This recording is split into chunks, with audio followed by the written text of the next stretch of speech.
Hello friends, welcome back to my channel Simna's food world. അപ്പോൾ ഇതേ ഇന്ന് ഞാൻ വന്നിട്ടുള്ളത് നമുക്ക് ചപ്പാത്തി അതുപോലെ പൂരിയുടെ മാവൊക്കെ എളുപ്പത്തിൽ, അതായത് ഒന്നോ രണ്ടോ മിനിറ്റ് കൊണ്ട് എങ്ങനെ കുഴച്ചെടുക്കാം എന്ന ഒരു നല്ല വീഡിയോ ആയിട്ടാണ് കേട്ടോ. അപ്പോൾ മിക്കവർക്കും അറിയുന്ന ഒരു വീഡിയോ തന്നെ ആയിരിക്കും, കാരണം ഒരുപാട് യൂട്യൂബിലൊക്കെ ഞാനിത് കണ്ടിട്ടുണ്ടായിരുന്നു. അപ്പോൾ മിക്കവരും കണ്ടത് തന്നെയായിരിക്കും. എന്നാലും അറിയാത്തവർക്ക് വേണ്ടിയിട്ട് ഈ ഒരു വീഡിയോ ഒരുപാട് ഉപകാരമാകുമെന്ന് വിചാരിക്കുന്നു. അപ്പോൾ എല്ലാവരും ഒന്ന് കണ്ടു നോക്കി ട്രൈ ചെയ്ത് നോക്കുക. പിന്നെ ചാനലിലെ വീഡിയോസൊക്കെ ആദ്യമായിട്ട് ആരെങ്കിലും കാണുകയാണെങ്കിൽ സബ്സ്ക്രൈബ് ചെയ്യാൻ മറക്കരുത്. അപ്പോൾ നമുക്ക് പെട്ടെന്ന് തന്നെ ഈ ഒരു ചപ്പാത്തി പൂരി മാവ് എങ്ങനെയാണ് എളുപ്പത്തിൽ കുഴച്ചെടുക്കുന്നത് നോക്കാം. എളുപ്പത്തിൽ ചപ്പാത്തി അതുപോലെ പൂരിയുടെ മാവ് കുഴച്ചെടുക്കാനായിട്ട് ഞാനിപ്പോൾ ഇവിടെ എടുത്തിട്ടുള്ളത് മിക്സിയുടെ അത്യാവശ്യം വലിയ ജാറാണ് കേട്ടോ. വലിയ ജാറാണ് ഏറ്റവും കൂടുതൽ നല്ലത്. അതിലോട്ട് നമുക്ക് 1 കപ്പ് ഗോതമ്പ് പൊടി ഇട്ട് കൊടുക്കാം. അപ്പോൾ എൻ്റെ ഈ 1 കപ്പ് എന്ന് പറയുന്നത് 250 ml കപ്പാണ് കേട്ടോ.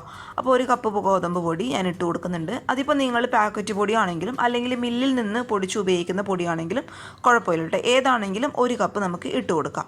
അപ്പോൾ ഈ ഒരു കപ്പ് ഇല്ല എന്നുണ്ടെങ്കിൽ ഇത് ഇങ്ങനെയുള്ള ഒരു സ്റ്റീലിൻ്റെ ഗ്ലാസ് എടുത്ത് അളന്നെടുത്താലും മതിയാവും കേട്ടോ. ഞാനിപ്പോൾ ഒരു കപ്പ് എടുത്തിട്ടുള്ളത് എല്ലാവർക്കും മനസ്സിലാവുന്ന രീതിയിൽ അളവുകളൊക്കെ പറയണം എന്നുള്ള ഒരു ഇതിൽ എടുത്തതേ ഉള്ളൂ. അപ്പോൾ നിങ്ങളുടെ കയ്യിൽ എന്താണോ ഉള്ളത് അതെടുക്കുക. പിന്നെ ശ്രദ്ധിക്കേണ്ട കാര്യം, 1 ഗ്ലാസ് അല്ലെങ്കിൽ 1 കപ്പ് അത്രയേ പൊടി എടുക്കാനായിട്ട് പാടുള്ളൂ. അതിൽ കൂടുതൽ മിക്സിയുടെ ജാറിൽ പൊടിയിട്ട് അടിച്ചെടുക്കാനായിട്ട് പാടില്ല. കാരണം നമ്മുടെ മിക്സിയുടെ ജാറ് അതുപോലെ അതിൻ്റെ ബ്ലേഡൊക്കെ പെട്ടെന്ന് കേടുവരാനുള്ള ചാൻസ് ഉണ്ട് കേട്ടോ. അപ്പോൾ അതൊന്ന് ശ്രദ്ധിച്ചേക്കുക. മാക്സിമം 1 കപ്പ് മാത്രം, ഇച്ചിരി കുറഞ്ഞാലും കുഴപ്പമില്ല, കൂടാനായിട്ട് പാടില്ല. ഇനി നമുക്കിതിലോട്ട് ഈ ഒരു പൊടിക്ക് ആവശ്യമായിട്ടുള്ള 1 നുള്ളു ഉപ്പ് ഞാൻ ഇട്ട് കൊടുക്കുന്നുണ്ട്. പിന്നെ നിങ്ങൾ ചപ്പാത്തി കുഴയ്ക്കുമ്പോൾ ഓയിൽ ഉപയോഗിക്കുന്നവരാണെങ്കിൽ 1 നുള്ളു വെളിച്ചെണ്ണയോ അല്ലെങ്കിൽ 1 ടീസ്പൂണോ ഓയിലോ ഒഴിച്ചു കൊടുക്കുക. ഇനി ഇതെല്ലാം കൂടി നമുക്കൊരു സ്പൂൺ വെച്ചിട്ട് നന്നായിട്ടൊന്ന് മിക്സ് ചെയ്ത് കൊടുക്കാം. നമ്മൾ ഒഴിച്ചു കൊടുത്ത ഓയിൽ അതുപോലെ ഉപ്പൊക്കെ എല്ലാ ഭാഗത്തും എത്താൻ വേണ്ടിയിട്ട് ഒന്ന് മിക്സ് ചെയ്ത് കൊടുക്കാം. ഇനി ഇതിലോട്ട് വെള്ളം ഒഴിക്കേണ്ടത് നമ്മൾ ഏത് കപ്പിലാണോ അല്ലെങ്കിൽ ഏത് ഗ്ലാസ്സിലാണോ പൊടി അളന്നെടുത്തത് അതേ സെയിം കപ്പിൽ അല്ലെങ്കിൽ അതേ സെയിം ഗ്ലാസ്സിൽ 1/4 കപ്പോളം ഇളം ചൂടുള്ള വെള്ളം, ഒരുപാട് ചൂടൊന്നുമില്ല കേട്ടോ, നമുക്ക് കൈയൊക്കെ കുത്താൻ പാകത്തിലുള്ള ഇളം ചൂടുള്ള വെള്ളം കൂടി ഞാൻ ഇതിലോട്ട് ഒഴിച്ചു കൊടുക്കുന്നുണ്ട്.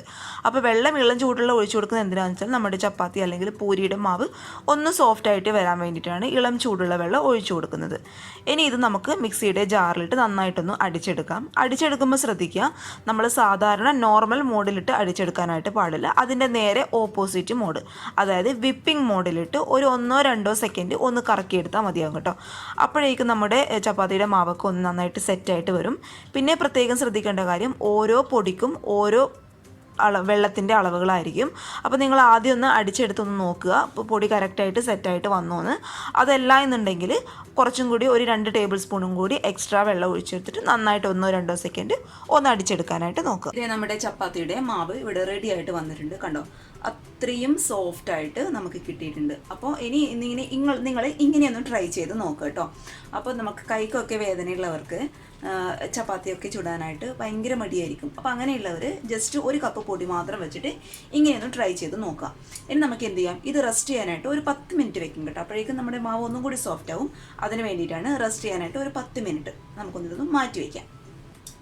ഇനി ഇത് നമ്മുടെ മിക്സിയുടെ ജാറ് നമുക്കൊന്ന് ക്ലീൻ ആക്കി എടുക്കണം. അപ്പോൾ പലരുടെയും ഒരു കുഴപ്പമായിരിക്കും, നമ്മളിതിങ്ങനെ മിക്സിയുടെ ജാറ് ക്ലീൻ ആക്കി എടുക്കാൻ. സിമ്പിളാണ് കേട്ടോ, അതിൻ്റെ വഴി ഞാൻ കാണിച്ചു തരാം. അതിനായിട്ട് ഇത് സാധാരണ നിങ്ങൾ ഏതാണോ ഡിഷ് വാഷ് ഉപയോഗിക്കാറ് അത് കുറച്ച് 1 ടീസ്പൂണോളം മിക്സിയുടെ ജാറിലോട്ട് ഒഴിച്ചു കൊടുക്കുക. അതിലോട്ട് 1 കപ്പ് നിറയെ വെള്ളം ഒഴിച്ചു കൊടുത്ത് ഇത് നന്നായിട്ട് ഹൈ സ്പീഡിലിട്ട് നമുക്കൊന്ന് കറക്കിയെടുക്കാം. നന്നായിട്ട് പതഞ്ഞ് വന്നിട്ടുണ്ട് കണ്ടോ. മിക്സിയുടെ ഈ ഒരു സൈഡിലുള്ള മാവൊക്കെ കംപ്ലീറ്റ് ആയിട്ട് ക്ലീൻ ആയിട്ടുണ്ട്. ഇനി നമ്മൾ സാധാരണ ഇത് പൈപ്പിൽ നിങ്ങൾ പാത്രങ്ങളൊക്കെ കഴുകുന്ന പോലെ സാധാരണ പൈപ്പിലെ വെള്ളത്തിൽ നന്നായിട്ടൊന്ന് കഴുകിയെടുക്കും. ഇത് നമ്മൾ റെസ്റ്റ് ചെയ്യാനായിട്ട് വെച്ചിട്ട് ഒരു 15 മിനിറ്റൊക്കെ ആയിട്ടുണ്ട്. അത് ആ മാവിൽ നിന്ന് ഞാനിത് ചെറിയ ഉരുളകളാക്കി, ഞാൻ ആദ്യം ചപ്പാത്തി ചുടുന്നതൊന്ന് കാണിച്ചു തരാം കേട്ടോ. ചെറിയ ഉരുളകളാക്കി ഞാൻ ഉരുട്ടിയെടുത്തിട്ടുണ്ട്.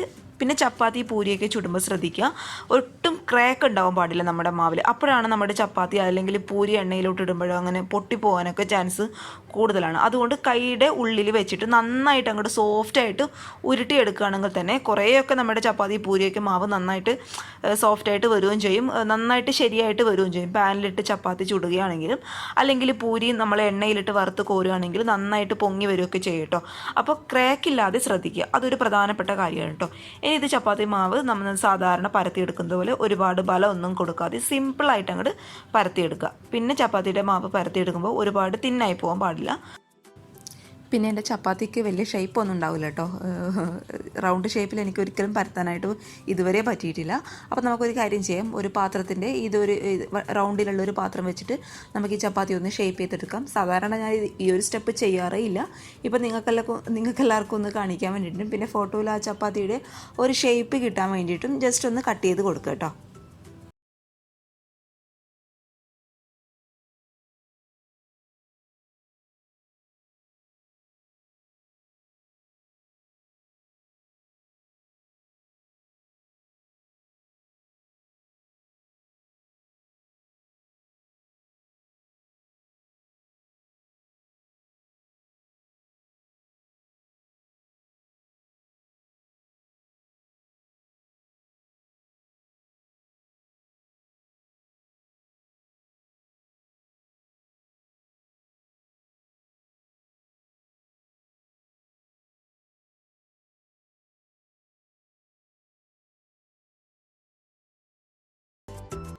ഇനി ഇതേപോലെ തന്നെ പൂരി എങ്ങനെയാണ് ചുടുന്നതും കൂടി നമുക്ക് ഒന്ന് നോക്കാം. അതിനായിട്ട് ചെറിയൊരു മാവ്, ചപ്പാത്തിയുടെ അത്ര വലിപ്പത്തിലുള്ള ഉരുളകളാക്കി എടുക്കണം കേട്ടോ.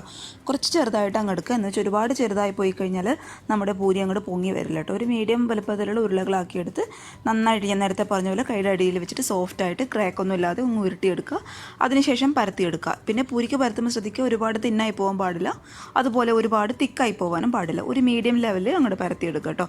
പിന്നെ എണ്ണ നന്നായിട്ട് ചൂടാവുന്ന സമയത്ത് നമ്മൾ പരത്തി വെച്ച പൂരിയുടെ മാവ് നമുക്ക് പതുക്കെ ഇതിലോട്ട് അങ്ങോട്ട് ഇട്ട് കൊടുക്കാം. ഇട്ട് കൊടുത്ത ആ ഒരു സമയം കൊണ്ട് തന്നെ ഒരു തവി കൊണ്ട് സൈഡൊക്കെ ഒന്ന് പ്രസ് ചെയ്ത് കൊടുത്താൽ തന്നെ പൂരി പെട്ടെന്ന് ഇങ്ങോട്ട് പൊങ്ങി വരും കേട്ടോ.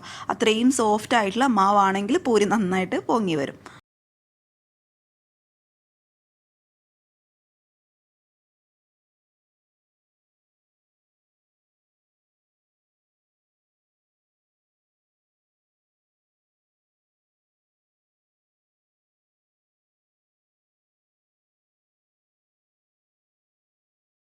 ഉള്ളൂ, സിമ്പിളായിട്ട് നമുക്ക് ചപ്പാത്തിയുടെയും പൂരിയുടെയും മാവൊക്കെ എളുപ്പത്തിൽ കുഴച്ചെടുക്കാനായിട്ട് പറ്റും. അപ്പോൾ എല്ലാവരും ഒന്ന് ട്രൈ ചെയ്ത് നോക്കുക. ഇഷ്ടപ്പെടുകയാണെങ്കിൽ എല്ലാവരും അധികം ട്രൈ ചെയ്യുന്നത് തന്നെയായിരിക്കും, എന്നാലും അറിയാത്തവർക്ക് വേണ്ടിയിട്ടാണ് കേട്ടോ. അപ്പോൾ എല്ലാവർക്കും ഉപകാരമായെന്ന് വിചാരിക്കുന്നു. കൈക്കൊക്കെ വേദനയുള്ളവർക്ക് ചപ്പാത്തി ചൂടാനായിട്ട് ഒത്തിരി മടിയായിരിക്കും. മാത്രമല്ല കൈക്ക് വേദന ഇല്ലാത്തവർക്ക് പോലും ചപ്പാത്തിയുടെ മാവ് കുഴയ്ക്കാനാണ് ഏറ്റവും ഒരു മടിയായിട്ട് തോന്നിയിട്ടുള്ളത്. അപ്പോൾ അങ്ങനെയുള്ളവർ ഇങ്ങനെ ഒന്ന് ട്രൈ ചെയ്ത് നോക്കുക. ട്രൈ ചെയ്ത് നോക്കിയിട്ട് നിങ്ങളുടെ അഭിപ്രായങ്ങളൊക്കെ അറിയിക്കുക. അതുപോലെ ചാനലിലെ വീഡിയോസൊക്കെ ആദ്യമായിട്ട് ആരെങ്കിലും കാണുകയാണെങ്കിൽ സബ്സ്ക്രൈബ് ചെയ്യാൻ മറക്കരുത് കേട്ടോ. പിന്നെ വീഡിയോ കണ്ട് ഇഷ്ടപ്പെടുകയാണെങ്കിൽ ലൈക്ക് ചെയ്ത് പോകരുത്. പിന്നെ ഇഷ്ടപ്പെട്ടില്ലെങ്കിൽ ഡിസ്ലൈക്ക് ചെയ്യുക. ഞാൻ എപ്പോഴും പറയുന്നില്ല, അപ്പോഴേ എനിക്ക് മനസ്സിലാവും നിങ്ങൾക്ക് എങ്ങനെയുള്ള വീഡിയോസാണ് കൂടുതൽ ഉപകാരപ്പെടുന്നത്, അതുപോലെ ഇഷ്ടപ്പെടുന്നതൊക്കെ. അപ്പോൾ നാളെ ഒരു നല്ല വീഡിയോ ആയിട്ട് കാണും വരെ thank you for watching Simna's food world. By.